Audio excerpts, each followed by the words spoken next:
চলো এখন আমি হচ্ছে শ্যাম্পু করবো। দেখো শ্যাম্পু নিয়ে চলে এসেছি, পুকুরের মধ্যে শ্যাম্পু করবো। নাও না, একটু মাথাটাকে ভিজিয়ে নি, মাথাটা পুরো শুকনো।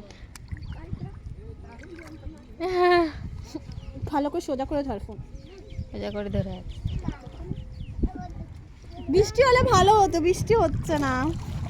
এত সুন্দর রোদ আছে, তারপর আবার বৃষ্টি। ফোন পড়বে না। বাড়িতে গিয়ে অবশ্যই আবার স্নান করতে হবে, নোংরা জলে স্নান করে।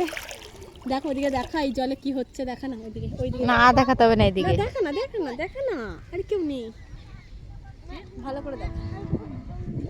দেখতে পাচ্ছ এখানে হচ্ছে বাসন ফাসন ধোই আরো জামা কাপড়, তাদের তাড়াতাড়ি কর। এই কারণে নোংরা জলে ভালো করে ধর সোজা করে। আমি ধরে তো তোর পুরো এই ইতে কারণে হচ্ছে। হচ্ছে আবার বাড়ি থেকে স্নান করতে হবে, এখানে বাসন বাসন ধোই আরো সব হচ্ছে জামা কাপড় ধোই, নোংরা জামা কাপড়। ডুব দে দিয়ে কেটে দেবো। ডুব দে। পুরো আমি বলবো তারপর।